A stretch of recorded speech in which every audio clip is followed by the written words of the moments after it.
Hello et bienvenue dans cette nouvelle vidéo dans laquelle je vais te partager ma stratégie pour trouver des clients via Instagram quand tu es wedding planner. Tu le sais, quand on est wedding planner, on n'a pas 15 milliards de solutions pour trouver des clients et la solution qui est la plus économique mais qui va te demander du travail quand même, ça va être les réseaux sociaux et plus précisément Instagram parce que c'est là que se trouvent les futurs mariés. Donc je t'explique ma stratégie. Mais avant ça, je veux te montrer comment tu dois envisager ton compte Instagram. Ton compte Instagram, c'est comme un entonnoir dans lequel les gens vont d'abord arriver, donc ça c'est le haut de l'entonnoir, regarder si ce que tu fais leur plaît et éventuellement s'abonner. Donc là, vraiment, on est sur la partie découverte, la partie acquisition de nouveaux followers. Au milieu de cet entonnoir, on a les gens qui sont abonnés mais qui ne te font pas encore confiance. Et il va falloir amener ces personnes à te faire confiance, il va falloir créer du lien avec eux pour qu'ensuite ils passent dans la dernière partie de l'entonnoir, c'est la partie dans laquelle ils vont être prêts à acheter. Et donc pour répondre à ces différentes étapes, en fonction de là où en sont les personnes qui commencent à te suivre, est-ce qu'ils ont déjà confiance, est-ce qu'ils sont prêts à acheter, il va falloir que tu crées un contenu qui est spécifique pour chaque personne, pour chaque type de personne. Donc celles qui viennent d'arriver sur ton compte, celles qui sont déjà là mais qui ne sont pas convaincues et celles qui sont convaincues et qui sont prêtes à acheter. Je te montre comment faire ça. Donc je t'explique le grand principe en 4 phases. La première phase, ça va être d'aller chercher des nouveaux followers pour les faire rentrer dans ton entonnoir. Une fois qu'ils y sont, le principe, ça va être de créer de la confiance en montrant ton expertise. Et la phase numéro 3, ça va être la phase de mise en avant de tes services pour les gens qui ont déjà confiance en toi et donc il faut les exposer à ton offre pour qu'ils soient prêts à acheter. Et la quatrième phase, ça va être la phase dans laquelle tu vas provoquer des conversations avec tes followers, avec les personnes qui te suivent pour décrocher des rendez-vous avec des futurs mariés qui peuvent être intéressés par tes services. Donc on remonte sur la phase 1. Donc pour acquérir de nouveaux followers, ce qu'il va falloir faire, c'est qu'il va falloir créer du contenu qu'on appelle du contenu d'acquisition. Donc ça va se passer sur tes carousels et sur tes réels. Évidemment, je ne parle pas des stories parce que dans tes stories, les personnes qui regardent tes stories, ce sont des personnes qui sont déjà abonnées. Donc évidemment que dans le contenu d'acquisition, on ne parle pas des stories. Et donc on est sur les carousels et les réels. Création de contenu d'acquisition, ça se passe comment? C'est un contenu qui va permettre aux futurs mariés de voir que tu comprends leurs problématiques, que tu es capable de leur expliquer pourquoi ils ont cette problématique-là, pourquoi ils ressentent les choses comme ça. Du coup, ces personnes-là vont se dire c'est hyper intéressant, je m'abonne tout de suite à ce compte. Comment on fait des contenus comme ça? Alors les contenus d'acquisition, ça va être des contenus dont l'accroche pourrait être par exemple pourquoi les mariés se sentent-ils si stressés avant le grand jour? Ou alors, vous avez l'impression que votre mariage commence à ressembler plus à un projet de dernière minute qu'à un moment magique? Ou encore, la déco de votre mariage vous angoisse à l'avance? En fait, là, l'idée, c'est de leur dire, je sais ce que tu ressens. Je sais quelles sont tes problématiques. Et dans le déroulé de ton post, tu vas dire pourquoi ils ressentent ça. Donc, c'est souvent des posts qui vont commencer par pourquoi ou je te comprends. Et pourquoi ça fonctionne? Ça fonctionne parce que tu leur montres en fait que tu comprends leurs problèmes, tu leur expliques pourquoi ils vivent ça, donc tu vas les convaincre en fait que ton compte va leur permettre d'avancer et de régler partiellement ou totalement leurs problématiques. Et donc en conclusion, ils s'abonnent et tu as gagné de nouveaux followers. Maintenant qu'on a vu la phase 1 sur le fait d'acquérir de nouveaux followers, on passe à la phase 2 dans laquelle on va venir créer de la confiance avec ces nouveaux followers qui sont arrivés. Et pour ça, on va créer du contenu qu'on appelle du contenu de nurturing. Alors le contenu de nurturing, c'est un mot un petit peu barbare. C'est pour dire que c'est un contenu qui va leur permettre de baigner dans ton expertise, de se sentir bien, de se sentir compris, de trouver des choses qui vont leur permettre de débloquer la situation. Donc on est toujours sur les carousels et les réels, bien que c'est le genre de choses que tu peux aussi repartager en story parce que ça va parler aux personnes qui te suivent. Le principe du contenu de nurturing, c'est un contenu qui va permettre aux futurs mariés qui sont arrivés sur ton compte de voir, de constater que tu es l'experte dans ton domaine et que du coup, ils peuvent commencer à te faire confiance et là, ils vont vraiment commencer à s'intéresser en fait à ce que tu dis. Alors, comment on fait un contenu de nurturing? Un contenu de nurturing, ça va être un post qui va traiter des astuces, des petits hacks, des solutions immédiates qu'on peut donner aux futurs mariés pour les aider sur tel ou tel sujet dans l'organisation de leur mariage. Donc par exemple, ça peut être les 3 points que tu dois absolument valider avec ton lieu de mariage ou l'astuce que les wedding planners utilisent pour optimiser le timing de la journée. Ou encore, on peut passer par du storytelling parce que là, en racontant une histoire à tes prospects, aux futurs mariés qui te suivent, tu vas créer un vrai lien, une vraie connexion émotionnelle. Donc le storytelling, c'est aussi quelque chose d'extraordinaire en fait pour faire du nurturing. Donc ça peut être par exemple l'histoire terrible que j'ai vécue sur un mariage et comment je m'en suis sortie. Et pourquoi ça fonctionne, ce contenu de nurturing? C'est parce que tu vas montrer que tu connais ton sujet. Tu vas montrer aussi que tu es une vraie personne derrière l'écran avec ton expérience, tes failles, et c'est ça qui te rend humaine. Typiquement, quand tu dis voilà ce que j'ai vécu sur un mariage, c'était terrible, et ils vont vouloir savoir ce qui s'est passé ce jour-là, ils vont vouloir aussi savoir comment tu as pu régler la situation, comment tu as pu te sortir de ça. Parce que, a priori, si tu fais un post dessus, c'est que tu as trouvé une solution. Et ça te rend humaine et ça crée du lien et ça amène les personnes qui te suivent à te faire confiance. Du coup, en conclusion, ton contenu de nurturing, il te permet de créer un lien entre ton audience, entre les personnes qui te suivent et toi. Et c'est à ce moment-là qu'ils vont commencer à interagir avec ton contenu et à te voir comme une solution potentielle à leurs problèmes, donc potentiellement faire appel à tes services. Une fois que cette phase 2 est terminée, il va falloir mettre en avant tes services, donc dans la phase numéro 3. Donc pour créer du contenu qui va mettre en avant tes services, c'est ce qu'on appelle du contenu de vente. Et pareil, là on peut être sur les carousels et les réels, mais on peut être aussi dans les stories et on en reparle juste après. Le contenu de vente, c'est un contenu qui permet aux futurs mariés évidemment de prendre connaissance des services que tu proposes parce que, encore une fois, si tu ne postes que des photos de mariage, si tu dis juste voilà ce que je fais, voilà mon travail, personne ne va venir chercher à prendre contact avec toi. Parce qu'ils ne savent pas quelle offre tu proposes, parce qu'ils ne te connaissent pas, parce qu'ils n'ont pas interagi avec toi. Le but, c'est de les amener progressivement à ce moment où tu vas leur dire regarde, mon offre, c'est celle-là. Est-ce que ça t'intéresse? Parce qu'encore une fois, si tu ne parles pas de tes offres, tu ne risques pas de vendre, forcément.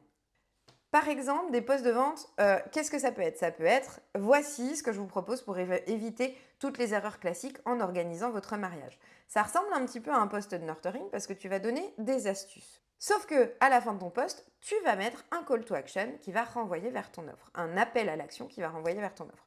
Ça peut être aussi, et si on faisait en sorte que votre journée de mariage soit à la hauteur de vos attentes ensemble. Et là, tu vas dérouler les missions que tu vas faire, les bénéfices qu'il va y avoir pour tes clients à faire appel à toi, et tu vas terminer aussi sur un appel à l'action qui renvoie vers ton offre. C'est la même chose pour l'accroche suivante. Un mariage parfait, ça commence ici avec un plan d'action sur mesure. Ensuite, tu déroules ton poste et tu mènes vers un appel à l'action qui parle de ton offre. Donc, c'est ce que je t'ai remis ici. Donc, maintenant qu'ils t'ont découverte via ton contenu d'acquisition, qu'ils ont commencé à te faire confiance grâce à ton contenu nurturing, ils sont prêts à entendre ce que tu as à leur proposer. Donc, à chaque fin de poste, tu vas venir mettre un appel à l'action qui renvoie vers ton offre ou tes différentes offres. Conclusion, tu as du monde qui est arrivé sur ton compte, tu as créé du lien, tu as créé de la confiance avec ces personnes suffisamment pour que ces personnes-là commencent à prêter attention à ce que tu proposes. Alors, avant de passer sur la phase 4, je fais simplement un petit aparté pour t'expliquer comment articuler tout ça. Parce que tu risques de te dire, oui, mais moi, je ne sais pas s'il faut que je fasse un contenu d'acquisition, de nurturing, de vente, je ne sais pas à quel niveau du parcours en sont les personnes qui me suivent. Et ça, on ne peut pas le savoir. C'est bien pour ça qu'en fait, il faut que tu fasses un petit peu des trois. Donc, pour commencer, quand tu n'as vraiment aucune idée de là où en sont les personnes dans ton audience, il va falloir que tu crées des posts d'acquisition, des posts de nurturing et des posts de vente. En proportion, un tiers, un tiers, un tiers. Quand tu seras en mesure d'identifier quel est le problème, tu vas pouvoir capitaliser sur un certain type de post. Je te donne un exemple. Tu te rends compte que vraiment, tu n'as pas suffisamment de followers, il va falloir que tu fasses un contenu d'acquisition. Tu te rends compte que tu as des followers, mais que ces personnes-là n'interagissent pas avec toi et ne te prêtent aucune attention. Elles ne commentent pas, elles ne likent pas, elles ne partagent pas, etc. À ce moment-là, il va falloir que tu crées du contenu de nurturing, du contenu qui va créer de la confiance et du lien avec les personnes qui te suivent. Et si tu te rends compte que tu as des followers, que ces personnes interagissent avec toi, mais qu'elles ne passent pas du tout à l'achat, ou en tout cas qu'elles ne s'intéressent pas à tes offres, il va falloir capitaliser sur du contenu de vente. Parce qu'encore une fois, ces gens-là sont peut-être super intéressés par ce que tu proposes, mais ils n'ont pas eu ton offre en face d'eux, donc ils n'ont pas pu constater que tu proposais une offre, donc il faut les mettre face à du contenu de vente. Et à ce moment-là, quand tu as identifié au bout d'un certain temps quelle est ta problématique à toi par rapport à ton compte, dans ce cas-là, ce que tu fais, c'est que tu vas capitaliser plus sur du contenu d'acquisition. Tu vas peut-être faire 2 tiers de contenu d'acquisition et puis le reste sur du contenu de nurturing et de vente. Si tu vois que le problème pêche au niveau de la vente, il va falloir que tu capitalises sur le contenu de vente, etc., etc. Je pense que tu as compris le principe. On passe donc maintenant à la phase 4. Maintenant que tu as posté des carousels, des réels qui correspondent à chaque endroit du parcours où en sont tes followers, tu vas aller provoquer des conversations pour décrocher des rendez-vous. Comment on fait pour provoquer des conversations? Je t'explique. Ça va se passer en story et en DM. Ce qu'il faut que tu comprennes, c'est que ton feed, donc ton feed, c'est tout ce que tu postes, tes carousels, tes réels, c'est ce que les gens voient quand ils tombent sur ton compte. Ton feed, c'est ta vitrine. Ta story, par contre, c'est l'intérieur de ta boutique. Pourquoi? Parce qu'en fait, ta story, elle est regardée par ta base d'ultra fans. Ça veut dire les personnes qui regardent régulièrement ce que tu fais, qui vont systématiquement regarder tes stories, c'est à ces personnes-là que ta story va être proposée en priorité. Donc, il faut absolument capitaliser sur les stories pour en faire un vrai levier de vente. Alors comment on fait ça? En story, tu vas pouvoir faire soit des stories de vente directement, tu vas parler de ton offre, tu vas dire par exemple, voici l'avis de tel couple qui m'a accompagné, voilà ce que j'ai fait pour eux, si tu as besoin d'aide pour l'organisation de ton mariage, prends rendez-vous avec moi via ce lien, envoie-moi un DM, peu importe, avec un appel à l'action qui va les pousser à prendre contact avec toi directement. Ça, c'est pour les stories de vente pure. Maintenant, tu peux faire aussi, et de manière encore plus régulière, des stories que j'appelle des stories d'engagement, avec une de tes opinions, par exemple, et un sondage. Je suis wedding planner et je considère que ta ta ta ta ta ta. Sondage, qu'en penses-tu? Ça peut être aussi une story qui dit aujourd'hui j'ai rencontré telle problématique avec ces clients. Est-ce que c'est une problématique que toi aussi tu rencontres en organisant ton mariage? Oui, non. Et à la suite de ça, chaque personne qui aura répondu à ton sondage, tu vas aller engager avec elle en DM. Ça veut dire que tu vas aller créer une conversation, c'est ce qu'on appelle le setting. Donc pour chaque personne qui a interagi avec ta story, tu vas créer une conversation en DM, c'est ce qu'on appelle le setting, c'est-à-dire que tu vas prendre leur réponse à ton sondage, tu vas en DM voir cette personne, dire ah, toi, tu rencontres cette problématique-là, ok, est-ce qu'on peut en discuter? Quelles sont les autres problématiques que tu rencontres? Tu vas discuter avec elle pour voir si potentiellement c'est quelqu'un qui pourrait avoir besoin de tes services. Ce qui nous mène à la fin de la conversation à ok, j'ai identifié que ta problématique en tant que futur marié, c'est ça. C'est ce que je gère au quotidien avec mes futurs mariés, que ce soit pour l'organisation complète, pour la coordination, pour du coaching, quelle que soit l'offre en fait que tu as identifiée comme étant la bonne pour cette personne-là, tu vas lui proposer d'en discuter lors d'un rendez-vous. Et c'est là que tu vas pouvoir prendre rendez-vous avec tes prospects pour aller signer tes mariages. Alors bien évidemment, s'ils ont répondu à une story de vente pure et qui t'ont dit je veux des informations sur ton service de wedding planner, tu y vas à fond et tu prends rendez-vous avec ces personnes-là. Donc l'idée c'est que tu fasses des stories qui vont pousser à l'engagement. Et à chaque fois que quelqu'un engage avec une de tes stories, encore une fois, via un sondage, via un sticker, via un slider, via réponds mariage à cette story pour que je te donne des informations. Tu peux trouver plein de moyens différents pour faire des stories régulièrement sans répéter systématiquement la même chose. Mais l'idée, c'est que tes stories te permettent d'aller en DM pour discuter, pour creuser sur les problématiques des gens qui te suivent et qui ont engagé avec toi pour ensuite leur proposer un rendez-vous pour échanger sur les services que tu peux leur proposer en tant que wedding planner. La conclusion de tout ça, c'est que avec toute la confiance que tu auras créée en amont par tes posts, tu vas pouvoir aller en story, tu vas utiliser ce levier qui est incroyablement pratique et efficace pour aller chercher de nouveaux clients. Donc tu vas utiliser les stories, puis ensuite les DM comme super canal pour aller à la rencontre de tes prospects directement, pour discuter ensuite avec eux pour comprendre si tu peux répondre à leurs besoins. Et si tu constates en DM que c'est le cas, tu vas décrocher des rendez-vous de vente. Si tu postes tous les jours ou presque, en tout cas le plus régulièrement possible.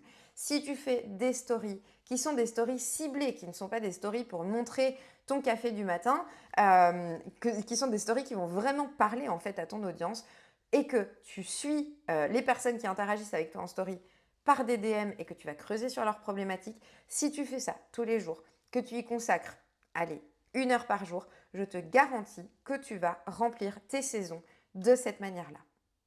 Avant de te laisser et de terminer cette vidéo pour qu'ensuite tu ailles tout de suite créer tes prochains posts et tes prochaines stories, je voulais simplement te donner 2 petites astuces sur le fond et sur la forme pour qu'on remarque directement tes posts, qu'on te reconnaisse dès le premier coup d'œil. La première chose, ça va être sur la forme. Sur la forme, moi je te conseille de te tenir à 3 couleurs qui sont toujours les mêmes. Une couleur forte ou 2 couleurs fortes et 1 ou 2 couleurs plus pâles, mais 3 couleurs maximum et pas 3 couleurs fortes. Je te conseille aussi de choisir 1 ou 2 typos et de t'y tenir. Tu n'as pas besoin de travailler ta charte graphique de manière hyper complexe. Simplement, choisis des couleurs et des typos qui te plaisent et conserve-les au moins un certain temps pour que les gens te reconnaissent vraiment quand ils tombent sur un de tes posts.